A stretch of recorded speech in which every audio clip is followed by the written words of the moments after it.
Hola protones, hoy vamos a hablar de potencia eléctrica. ¿Qué es exactamente la potencia? ¿Por qué la dividimos en potencia activa, reactiva y aparente? ¿Para qué nos sirve esa división y a qué hace referencia cada una de ellas? ¿Y qué es el triángulo de potencias? Vamos a ver punto a punto todos estos conceptos. Sígueme, la corriente, sígueme, electrón con electrón, sígueme la corriente, suscríbete y sé mi protón.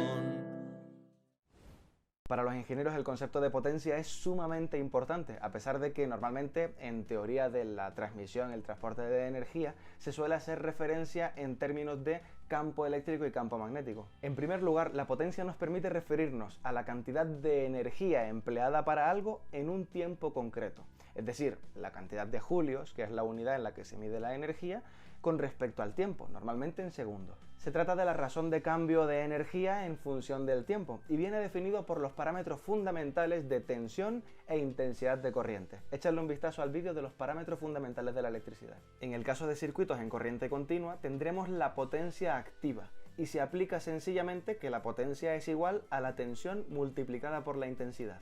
En el caso de la corriente alterna intervienen más fenómenos y precisamente por esta razón nos viene muy bien, nos resulta muy útil distinguir entre dos tipos distintos de potencia para hacer referencia a dos fenómenos ligeramente diferentes. Y estos son la potencia activa y la potencia reactiva. Hace un tiempo veía este meme relacionado con estas cuestiones y me hizo muchísimas gracias.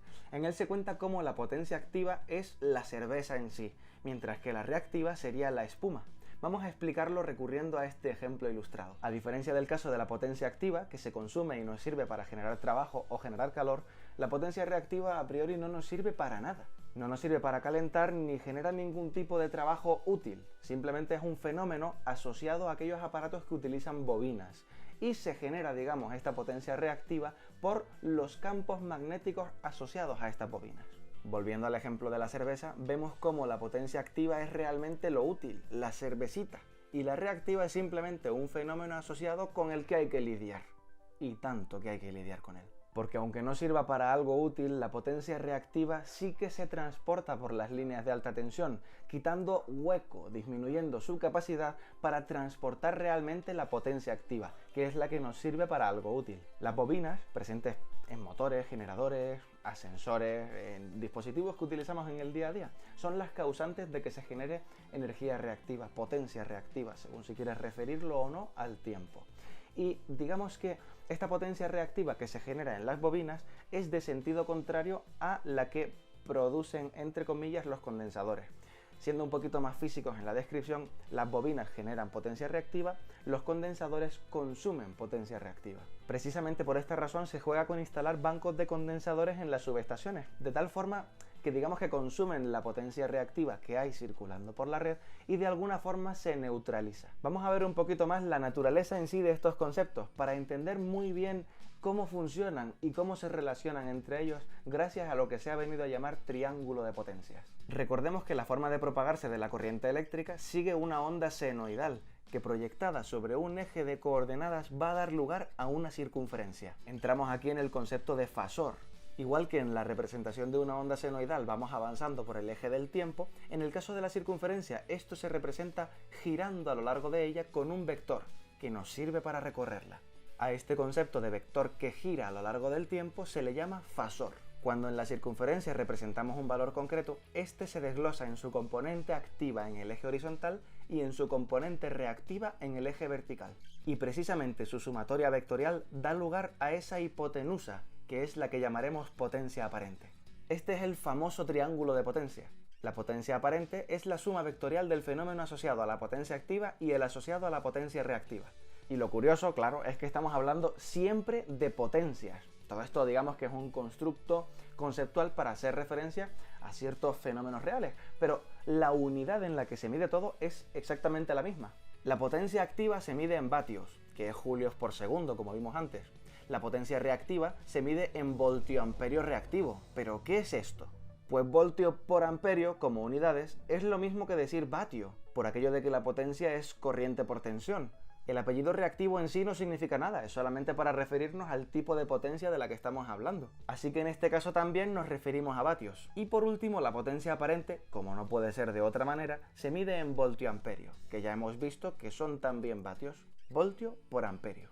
Así que al final todos son vatios, no se me asusten con los conceptos. Todos son potencias. Es simplemente una manera de desglosarlas para hacer referencia de manera más precisa a los fenómenos concretos que ocurren. La relación entre la potencia aparente y la activa sale a partir del coseno de este ángulo de aquí y va a convertirse en un concepto muy útil para definir qué parte es activa, útil, de la potencia total que circula por los cables, la potencia aparente. Ese coseno del ángulo phi es el que llamamos factor de potencia y va a resultar un concepto muy útil del que hablaremos en el próximo vídeo de conceptos eléctricos.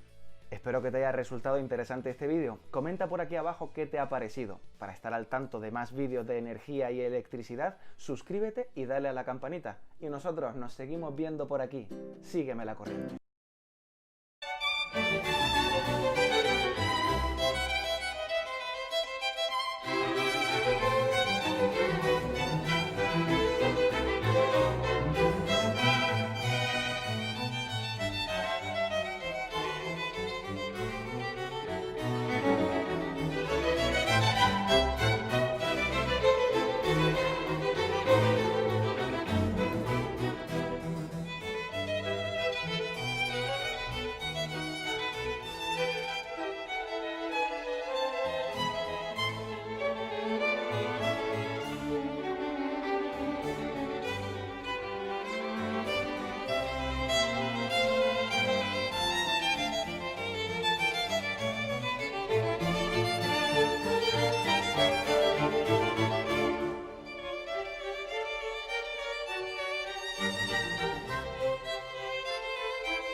Hola protones, hace ya unas semanas vimos qué son las potencias activa, reactiva y aparente. Recapitulando, recordamos que la potencia activa es la encargada de hacer trabajo útil. La reactiva es la parte de la potencia asociada a los efectos inductivos y capacitivos y la aparente es la suma vectorial de las dos. Te recomiendo que eches un vistazo al vídeo en el que las explico, porque son conceptos fundamentales que conviene tener bien claritos. Hoy vemos el factor de potencia y su importancia para los cálculos y el análisis de los circuitos eléctricos. Se trata de un concepto fundamental que no podemos perder de vista. Así que conócelo aquí.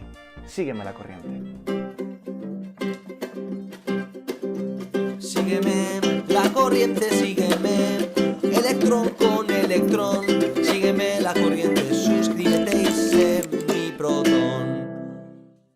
El factor de potencia es un concepto clave para el estudio de cualquier circuito de corriente alterna. Conozcamos primero qué es, para luego comprender en profundidad para qué sirve. Si rescatamos el concepto de triángulo de potencias, vemos que el cateto vertical corresponde a la potencia reactiva y el horizontal se corresponde con la potencia activa. Su suma vectorial dan lugar a esta hipotenusa, que será la potencia aparente. Este ángulo phi es el que va a servirnos para estudiar cuánta potencia activa y cuánta potencia reactiva hay en un total de potencia aparente. Como lo que nos resulta útil para generar un trabajo es la potencia activa, llamamos factor de potencia al coseno de phi. Ese coseno multiplicado por la potencia aparente nos desvela exactamente la cantidad de potencia activa que circula por un circuito dado. Al final parece un rollazo poco tangible, pero eso depende en gran medida de cómo nos lo expliquen y en cierto sentido cómo lo racionalicemos, cómo lo comprendamos. Digamos que, en esencia, el factor de potencia, ese coseno de phi, es una relación que nos permite saber cuánta parte de potencia activa y cuánta parte de potencia reactiva hay en un conjunto de potencia aparente. Ahora bien, ¿por qué nos interesaría saber esto? Pues porque siempre vamos a intentar mantener que nuestros circuitos eléctricos tengan un máximo de potencia activa y un mínimo de potencia reactiva. ¿Pero para qué? No olvidemos que la potencia reactiva es esa parte encargada de mantener los campos magnéticos de las bobinas y mantener la acumulación de carga de los condensadores, viaja, digamos, de una a otra dentro de la red, pero no tiene, más allá de eso, un propósito útil, un fin claro. No es una energía que nosotros vendamos a alguien para que produzca trabajo útil. Y sin embargo, y esto es muy importante, la potencia reactiva también sobrecarga la red. Imagina, por ejemplo, un cable situado en un conducto bajo tierra por el que va a circular energía a unos 20 kilovoltios. Supongamos que es un cable unipolar, con aislamiento de polietileno reticulado, XLPE, y con 150 milímetros cuadrados de sección. Según vemos en esta tabla de la norma IS 60502, la intensidad máxima admisible de ese cable en el caso de situarse en 3 bolillos y en contacto con las otras fases es de 343 amperios. Con ese dato de intensidad y el dato de la tensión podemos fácilmente obtener el módulo de la potencia aparente. 20.000 voltios por 343 amperios son 6.860.000 voltioamperios, es decir, 6,86 megavoltioamperios. Esa sería la potencia que circule por el cable en el caso de que la carga demande la corriente máxima que el cable es capaz de soportar. Ahora bien, con esto tenemos únicamente definida una parte del triángulo. Teniendo esta información, el ángulo φ queda completamente indefinido, por lo que el triángulo puede ser así o así.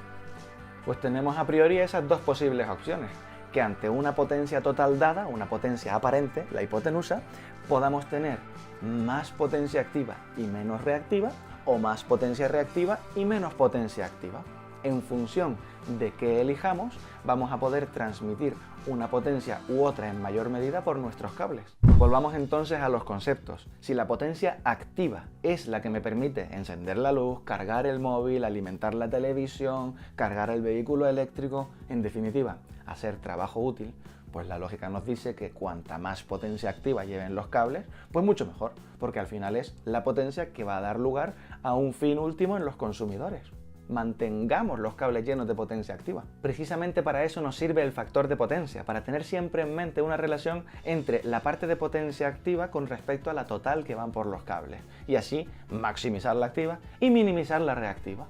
De hecho, los proveedores de energía eléctrica suelen pedir en torno a un 95% de factor de potencia. Es decir, una mayor parte de la potencia va a ser potencia activa, como hemos comentado, y como es completamente lógico. Es la parte de potencia que a las distribuidoras de energía eléctrica le hace ganar los eurillos. Volviendo a los numeritos, si tenemos un factor de potencia del 95%, significa que el coseno de este ángulo φ tiene que valer 0,95, por lo que el ángulo sería la inversa del coseno de 0,95, 18,19 grados. Así que con estos datos ya tenemos que de los 6,86 megavoltioamperios, la parte activa será esa cifra multiplicada por el coseno de φ, que es 6,51 megavatios, y la parte reactiva será 6,86, que era la potencia aparente, multiplicada por el seno del ángulo φ, que da 2,14 megavoltioamperios reactivos. Esa es la potencia reactiva que quedaría fluyendo con nuestro circuito, quedando acumulada en unos puntos y siendo liberada de otros puntos, y viceversa. Y con esto llegamos al final del vídeo. Espero que te haya resultado interesante y útil para poder comprender qué es eso del factor de potencia, ese concepto que nos permite saber en qué medida nuestra red está llena y aprovechada de esa parte de potencia buena, de potencia útil, de la que nos quita los euros, pero nos proporciona un servicio.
Paso 1.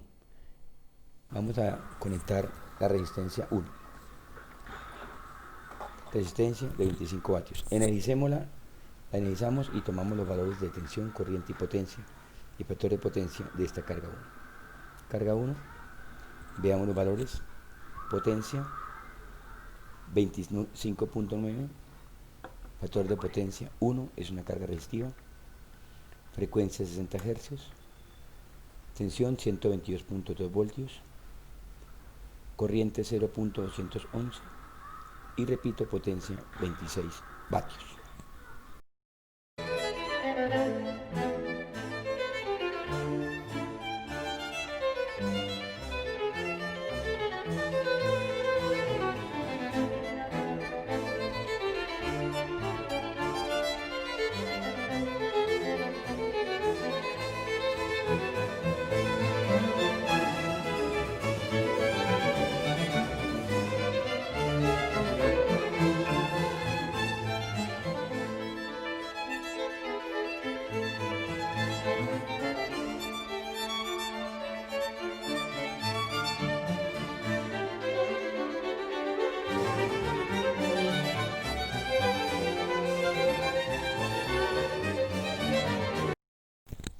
Paso 2.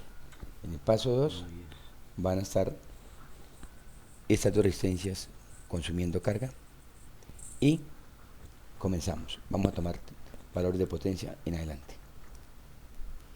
Paso 2, bombilla 25, bombilla 30 vatios, pero los valores de consumo instantáneo son 97 vatios, factor de potencia 1, 60 Hz, 122.3 voltios de voltaje y corriente 0,790. Repito, con una potencia de 97 vatios. Fin del paso 2.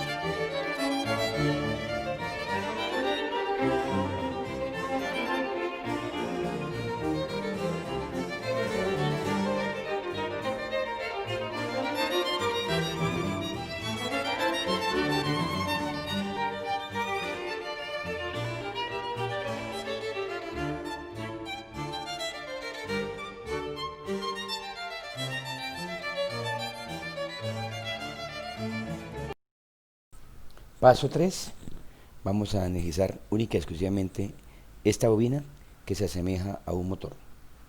Miremos los parámetros de potencia activa, corriente, factor de potencia y frecuencia de esta bobina. Siendo una bobina, está consumiendo 17.7 vatios con 0.29 factor de potencia, 60 Hz, 122.6 voltios, 0,488 amperios y una potencia de 18 vatios. Fin del paso 3.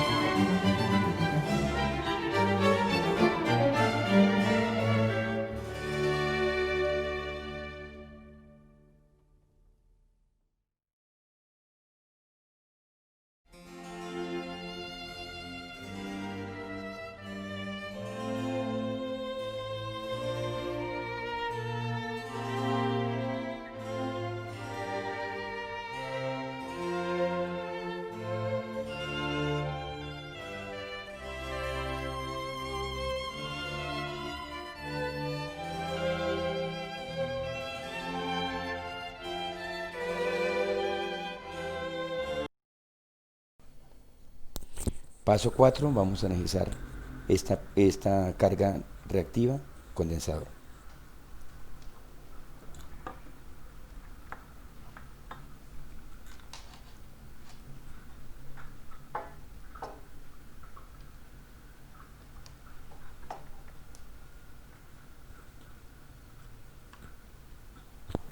Vamos a aplicar voltaje de 120 voltios a este condensador. Iniciamos el paso número 4. Factor de potencia 0. Empezamos. Potencia 0. Factor de potencia 0. Frecuencia 60 Hz. Tensión 122.7. Corriente 0,241 amperios. Repetimos. Potencia activa 0. Fin del paso número 4.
Vamos a hacer el montaje del paso 5, montaje en paralelo de la carga 1, resistencia 1, la carga 2, resistencia 2, la carga 3, que es la bobina, haciendo el papel de motor.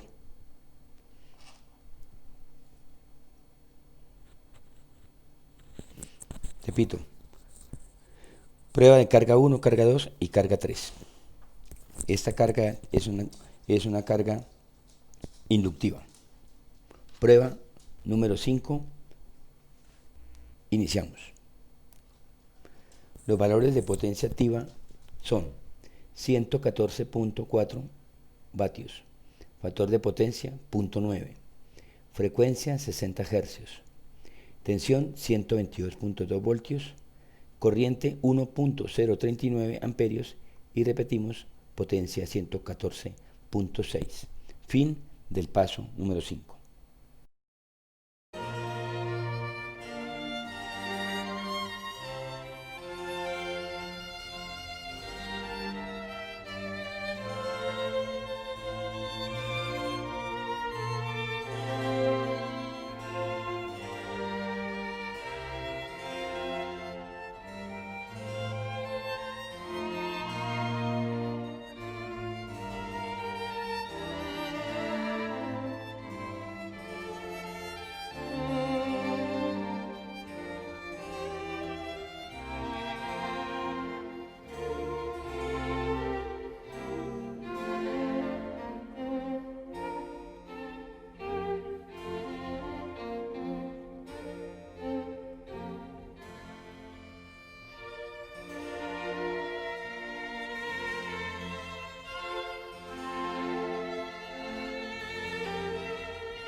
Paso número 6.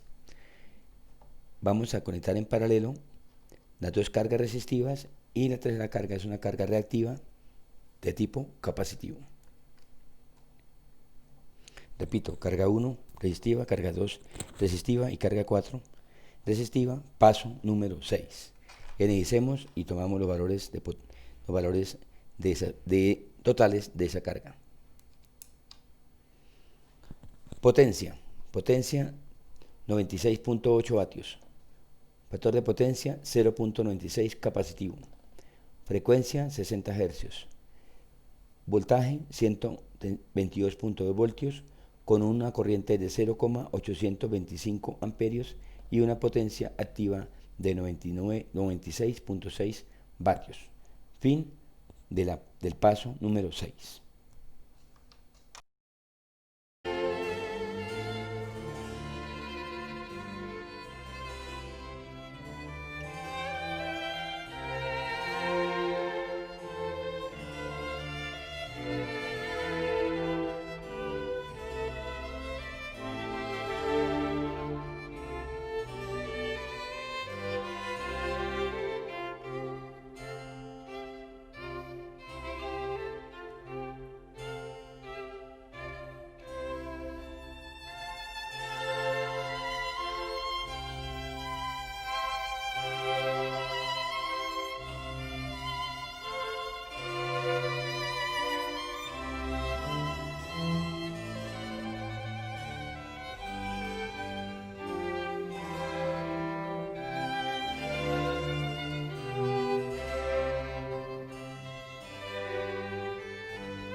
Paso número 7 consiste en el montaje en paralelo de dos cargas. Una carga inductiva, que es el transformador o la bobina que aparece acá, la cual estamos conectando a la red. La otra carga es la carga capacitiva, el cual es el condensador que estamos conectando a la red.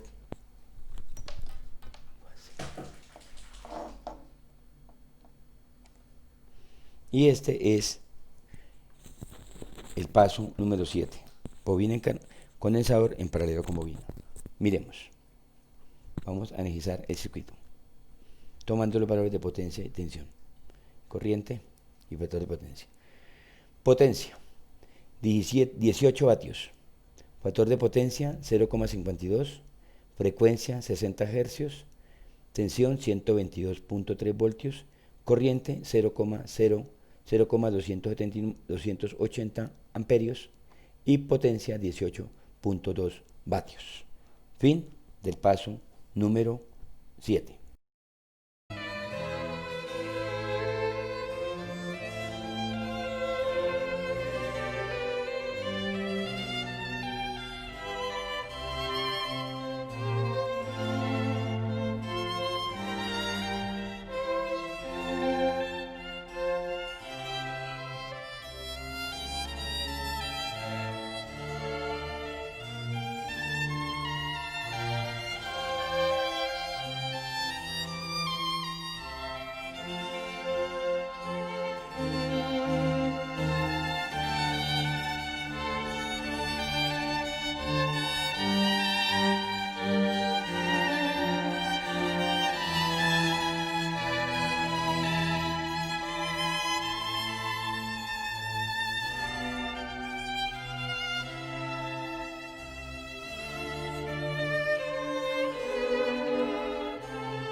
Ahora vamos a montar las 4 cargas en paralelo. Carga 1, bombilla 25 vatios. Carga 2, bombilla de 70 vatios. Carga 3, bobina. Y carga 4, condensador. Vamos a probar y a medir los valores totales de potencia, tensión, corriente y factor de potencia de este circuito mixto. Paso número 8 y último paso. Paso 8, energizando. Tenemos una potencia activa de 114.6 vatios, un factor de potencia de 0,975, una frecuencia de 60 Hz, un voltaje de 122 voltios, una corriente de 0,963 amperios para una potencia de 114.7 vatios. Fin del paso número 8.